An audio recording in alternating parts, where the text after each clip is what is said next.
प्यारे विद्यार्थियों, स्वागत है आपका श्रीनाथ क्लासेस के online e learning digital platform पे। तो देखिएगा प्यारे विद्यार्थियों, आज का जो हमारा विषय रहेगा वह रहेगा भारत का भूगोल। आज का जो हमारा सामान्य परिचय है वह आता है भारत का भूगोल। देखिए, अगर अपने भारत के भूगोल की अगर अपने बात करें तो जब भी हम अपने किसी एरिया की या किसी क्षेत्र की किसी देश विशेष के बारे में अगर अपने बात करें तो उसमें सबसे पहले जो आता है वो आता है भारत का सामान्य परिचय। और भारत के सामान्य परिचय में यदि हम चर्चा करेंगे तो वह करेंगे भारत का नामकरण। देखिए, भारत के नामकरण की अगर अपने बात करें तो भारत को प्राचीन समय में भारत वर्ष के नाम से जाना जाता था। यानी प्राचीन समय में जो हमारा भारत था, इस भारत को भारतवर्ष के नाम से जाना जाता था। उत्तर भारत का जो एरिया था, यानी भारत के अंदर या जो भारतवर्ष जो था, इस भारतवर्ष का जो उत्तर का एरिया था, यानी उत्तर का जो क्षेत्र था, उस क्षेत्र में क्या था, आर्यों की प्रधानता ज़्यादा थी। और आर्यों की प्रधानता ज़्यादा होने के कारण क्या था, इसको आर्यवर्त के नाम से भी जाना जाता है। यानी आर्यों की अधिकता के कारण इसे किस नाम से जाना जाता है, आर्यवर्त के नाम से भी इसको जाना जाता है। इसके अलावा अगर अपने आगे और मैटर एंड मटेरियल की बात करें तो भारत के अंदर देखिएगा, ये वाला जो हिस्सा है, इस हिस्से में एक नदी बहती है जिसको सिंधु नदी के नाम से जाना जाता है। अब ईरानी जो थे ना, ईरानियों ने क्या किया, सिंधु नदी को हिंदू नदी कहा। यानी जो ईरानी जो थे, ईरानियों ने क्या किया, ईरानियों ने सिंधु नदी को हिंदू नदी कहा और हिंदू नदी के आसपास का जो क्षेत्र था उसे हिंदुस्तान के नाम से जाना गया। यानी इसके आसपास का जो एरिया था उसको किस नाम से जाना गया, हिंदुस्तान के नाम से जाना गया। इसके अलावा अगर अपने अन्य विदेशियों की बात करें तो उसमें एक आते हैं यूनानी। यूनानी जो थे, यूनानियों ने क्या किया, यूनानियों ने ये जो सिंधु नदी थी, इस सिंधु नदी को इंडस नदी कहा और इंडस नदी के पूर्व वाला जो हिस्सा था उसको किस नाम से जाना गया, इंडिया के नाम से जाना गया। यानी मुख्य रूप से अगर अपने बात करें तो जैसे मान लीजिए प्राचीन काल में तो भारत भारतवर्ष के नाम से, उत्तर का जो क्षेत्र था वो आर्यों का क्षेत्र था, उस आर्यों के क्षेत्र के नाम से इसको आर्यवर्त के नाम से जाना गया। ईरानी जो थे, ईरानियों ने ये जो सिंधु नदी जा रही है, इस सिंधु नदी को उन्होंने क्या कहा, इस सिंधु नदी को उन्होंने हिंदू नदी का नाम दिया और हिंदू नदी के बाद में इसको क्या कहा गया, हिंदुस्तान कहा जाने लगा। इसके अलावा यूनानी जो थे, यूनानियों ने इसे इंडस नदी कहा, इंडस नदी के बाद में ये क्या कहलाया, इंडिया के नाम से इसको जाना जाता है। इसके अलावा अगर अपने भारत की बात करें तो भारत का जो अक्षांशीय है वह देशांतरीय स्थिति की बात करें, अक्षांशीय और देशांतरीय स्थिति की अगर अपने बात करते हैं तो इसमें हमारे पास क्या कुछ आता है। देखो, भारत की अगर अक्षांशीय स्थिति की बात करें तो गोलार्ध का जो हिस्सा है उसके अंदर भारत कौन से अक्षांश में आता है, तो वो आता है जी उत्तरी अक्षांश के अंदर। भी भारत की अगर अक्षांशीय स्थिति की बात करें तो वो आता है जी उत्तरी अक्षांश के अंदर। और देशांतरीय स्थिति की अगर अपने बात करें तो भारत जो आता है वो आता है जी पूर्वी देशांतर के मध्य, पूर्वी देशांतरों के मध्य, यानी उत्तरी अक्षांश के मध्य और पूर्वी देशांतरों के मध्य वाला जो एरिया के अंदर क्या आता है, हमारा भारत आता है। अगर गोलार्ध की बात करें भी, संपूर्ण जो पृथ्वी है, ये वाली संपूर्ण पृथ्वी है, इस पृथ्वी की ये वाली जो लाइनें इसको बोला जाता है अक्षांश रेखाएं और ये वाली जो लाइनें इनको बोला जाता है देशांतर रेखा। तो इस स्थिति के अनुसार अगर अपने बात करें तो भारत की जो स्थिति मानी जाती है वो मानी जाती है उत्तरी गोलार्ध के अंदर, यानी उत्तरी गोलार्ध, या इसको हम ये कह सकते हैं उत्तरी पूर्वी गोलार्ध। यानी भारत की जो अक्षांशीय स्थिति मानी जाती है वो मानी जाती है उत्तरी गोलार्ध के अंदर। यानी पूरा का पूरा अगर सिस्टम की बात करें तो वो सारा का सारा किसके अंदर आता है जी, हमारा उत्तरी गोलार्ध के अंदर आता है। और अक्षांशीय और देशांतरीय स्थिति की बात करें तो उत्तरी अक्षांश के अंदर और पूर्वी देशांतर के अंदर क्या माना जाता है, हमारा भारत माना जाता है। इसके अलावा अगर अपने आगे की बात करें तो भारत का अक्षांशीय विस्तार, लॉन्गिट्यूड एंड लैटिट्यूड। देखिए अक्षांशीय विस्तार की अगर अपने बात करें तो भारत का जो अक्षांशीय विस्तार है वो है जी 8 डिग्री 4 मिनट से 37 डिग्री 6 मिनट उत्तरी अक्षांश। यानी भारत का जो अक्षांशीय स्थिति है वो आती है 8 डिग्री 4 मिनट से लेकर के 37 डिग्री 6 मिनट उत्तरी अक्षांश।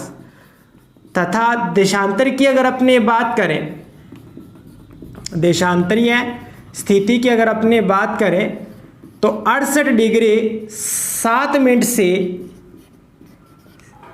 97 डिग्री 68 डिग्री 7 मिनट से 97 डिग्री 25 मिनट पूर्वी देशांतर के मध्य क्या माना जाता है?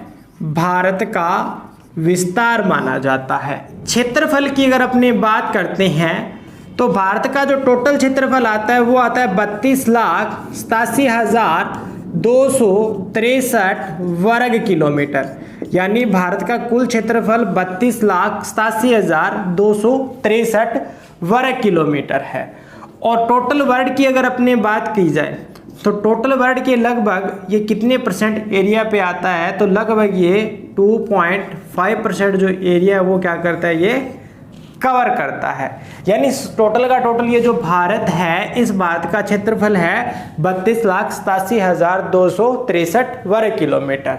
अब देखिएगा भारत का ये उत्तर से लेकर के दक्षिण और पूर्व से लेकर के पश्चिम, इनकी अगर दूरियों की अगर अपने बात की जाए तो भारत की उत्तर से लेकर के दक्षिण के बीच में जो दूरी मानी जाती है वो मानी जाती है 3,214 किलोमीटर। और पूर्व से पश्चिम की अगर दूरियों की अगर अपने बात करें तो वो मानी जाती है 2,933 किलोमीटर।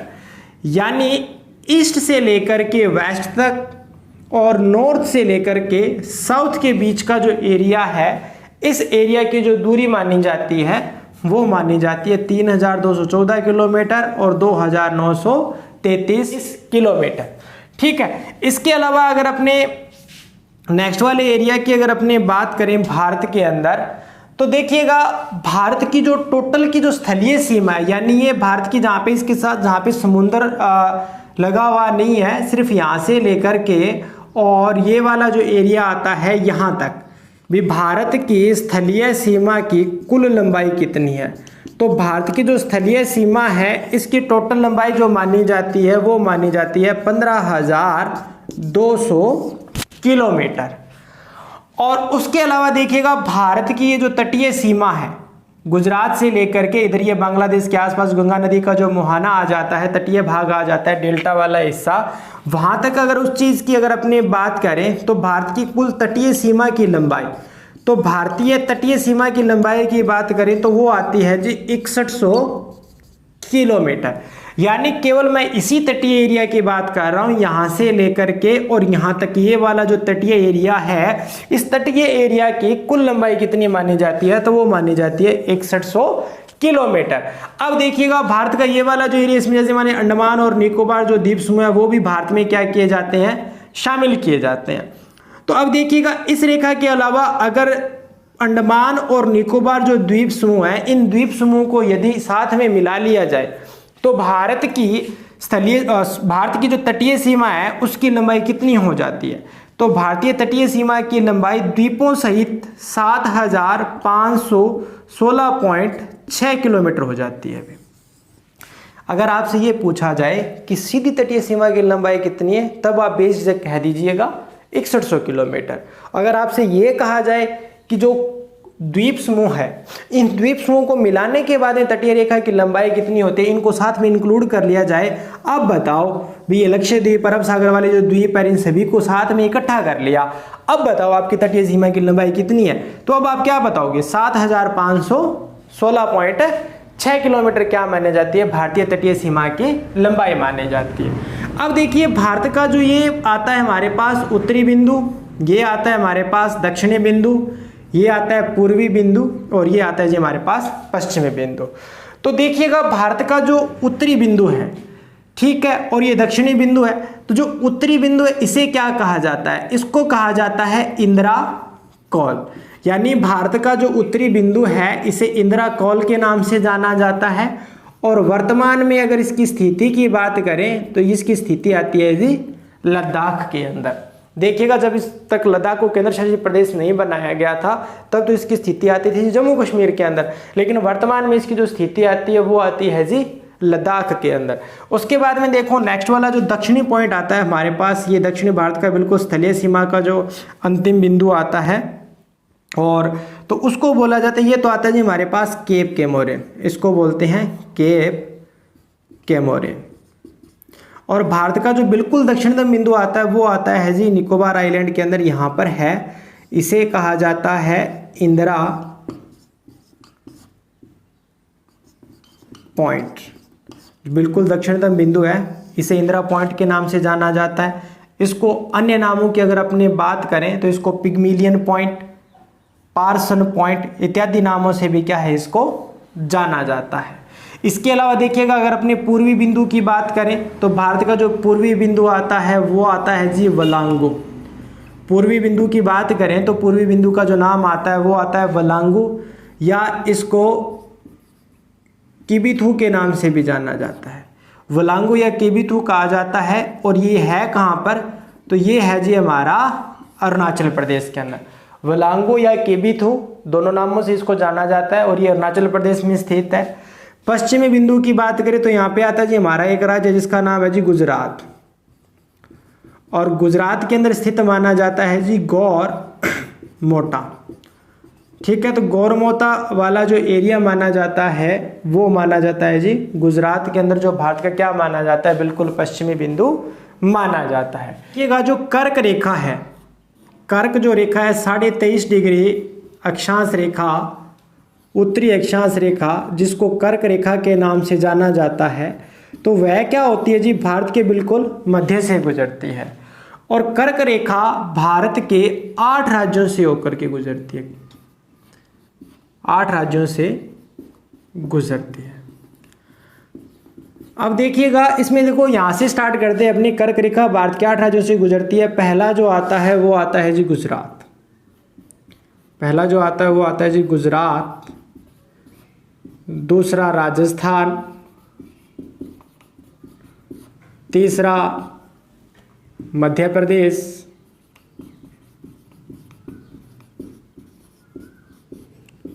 छत्तीसगढ़, पश्चिमी बंगाल, झारखंड,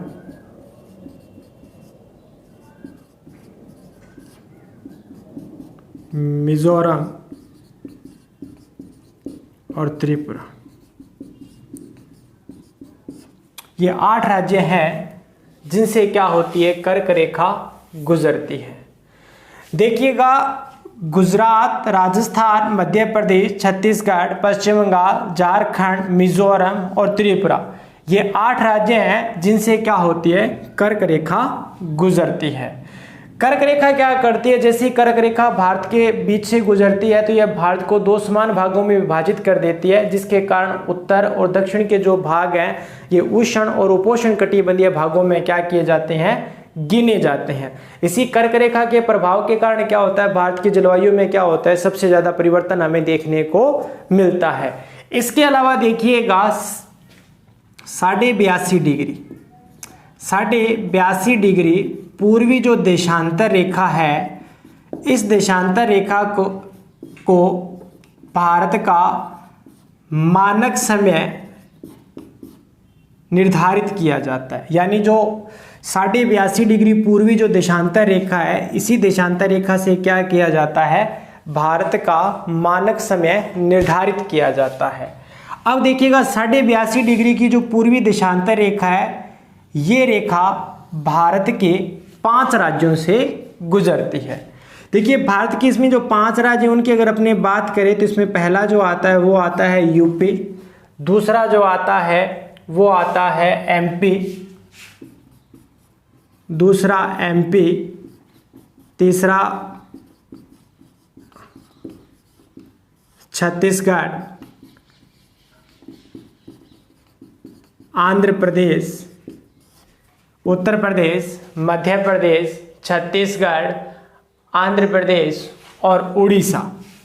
आंध्र प्रदेश और उड़ीसा ये भारत के प्रमुख 5 राज्य हैं जहाँ से क्या होती है 82.5 डिग्री पूर्वी देशांतर रेखा गुजरती है, और इसी देशांतर रेखा से क्या होता है भारत का समय निर्धारित किया जाता है।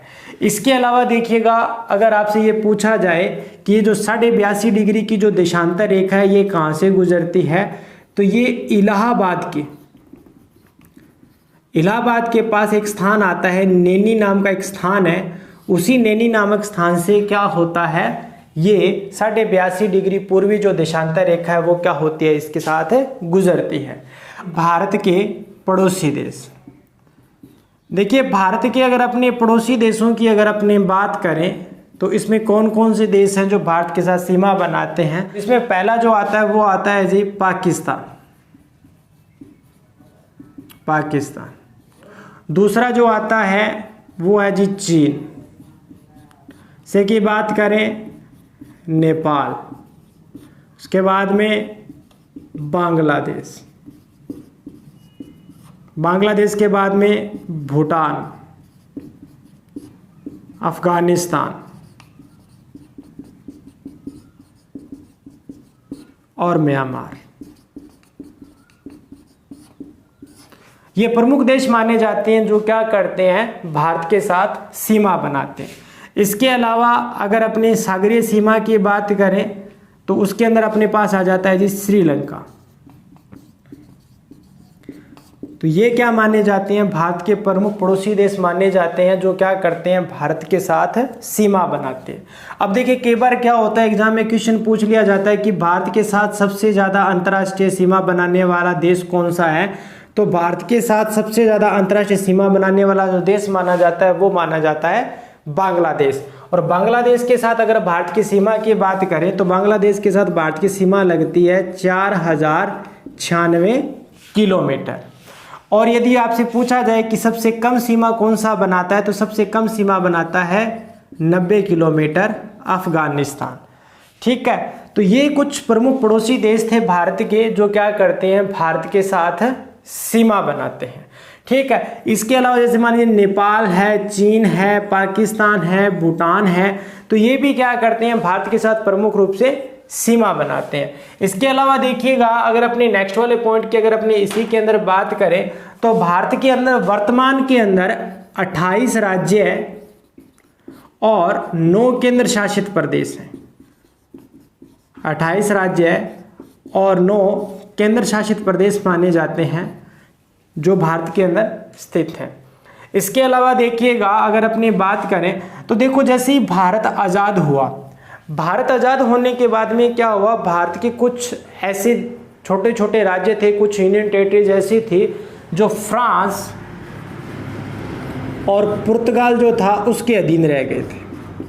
यानी 15 अगस्त 1947 को देश तो आज़ाद हो चुका था, लेकिन देश आज़ाद होने के बाद में भी क्या हुआ, कुछ ऐसी बस्तियां थी जो फ्रांस और पुर्तगाल के अधीन रही।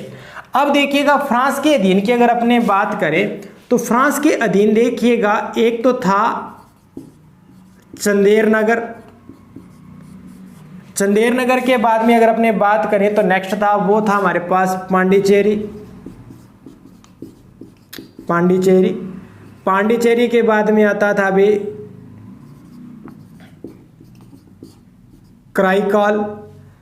क्राइकॉल के बाद में नेक्स्ट वाला जो था वो था माहे तथा यनम। ये इतनी बस्तियां जो थी वो फ्रांस के अधीन थी। पुर्तगाल के अधीन अगर अपनी बस्तियों की बात करें तो पुर्तगाल के अधीन दादर नगर हवेली,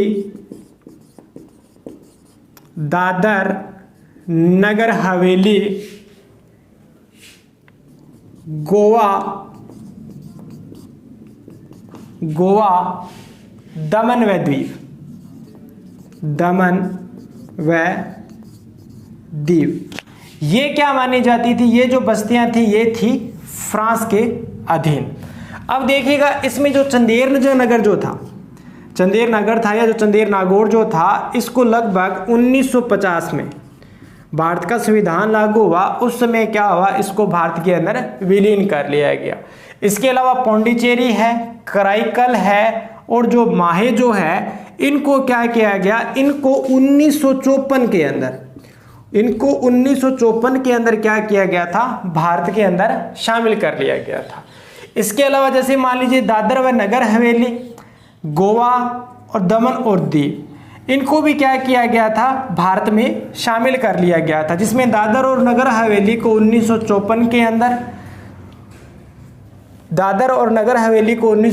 के अंदर, दमन और दीव को भी 1954 के अंदर, और गोवा जो था, इस गोवा को 1961 के अंदर क्या किया गया था, भारत के अंदर शामिल कर लिया गया था। तो भारत के साथ बनाने वाली जो कुछ सीमा रेखाएं हैं, उनके नामों की अगर चर्चा करते हैं, इसमें देखिएगा जैसे मान लीजिए रेड क्लिफ लाइन है, रेड क्लिफ रेखा।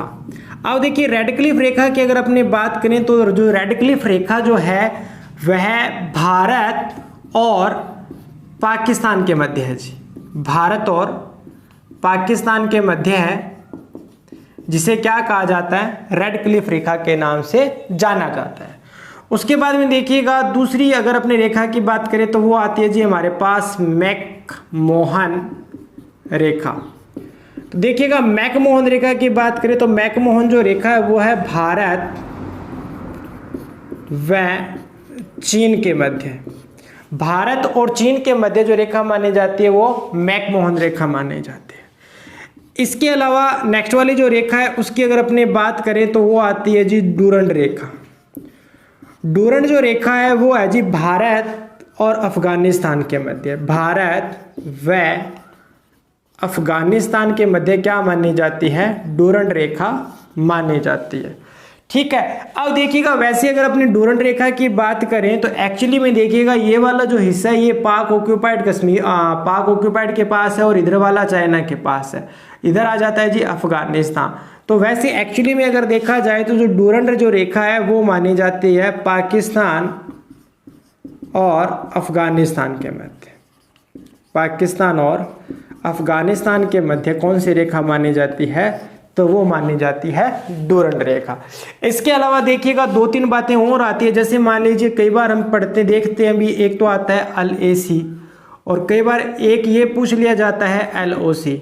तो लाइन ऑफ एक्चुअल कंट्रोल जो माना जाता है, लाइन ऑफ एक्चुअल कंट्रोल जो माना जाता है वो माना जाता है भारत और चीन के बीच।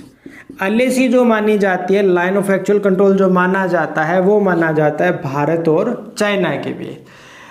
LOC यानी लाइन ऑफ कंट्रोल की बात करें तो लाइन ऑफ कंट्रोल जो माना जाता है वो माना जाता है भारत और पाकिस्तान के बीच में, यानी जो LOC जो मानी जाती है वो मानी जाती है भारत और पाकिस्तान के बीच में। तो ये कुछ मुख्य बातें थी भारत के परिचय के बारे में। इसमें थोड़ा सा मैं रिपीट कर देता हूँ भी, इसमें देखो जो मुख्य बिंदु जो आपके आते हैं उनमें कई बार देखो एग्जाम की दृष्टि से कई बार ये पूछ लिया जाता है कि भारत का उत्तरी बिंदु कहाँ है, भारत का दक्षिणी बिंदु कौन सा है, भारत का पूर्वी बिंदु कौन सा है। तो इसमें हमें ये पता रखना चाहिए, हमें पता होना चाहिए इंदिरा कोल भारत का उत्तरी बिंदु है, जो पहले जम्मू कश्मीर में था, वर्तमान में ये लद्दाख में जाना जाता है। उसके बाद जैसे मान लीजिए दक्षिण का जो बिंदु है वो पिग्मिलियन पॉइंट है, इसको पार्सन पॉइंट के नाम से भी जाना जाता है, जो ग्रेट निकोबार जो निकोबार द्वीप समूह है वहाँ पे क्या है ये स्थित है। गौर माता जो गुजरात है वो गुजरात के अंदर स्थित है, जो भारत का बिल्कुल पश्चिमी बिंदु है। और ये इधर वाला जो है, इधर गे वाला जो जिसको किबुथु या वलांगो बोला जाता है, जो अरुणाचल प्रदेश के अंदर क्या माना जाता है, स्थित माना जाता है, जो भारत का क्या है पूर्वी बिंदु है। तो ये था बेटा आज का अपने भारत का परिचय, जो क्या होता है मुख्य रूप से कंप्लीट होता है। वीडियो को लाइक शेयर और सब्सक्राइब जरूर करें। Thank you so much.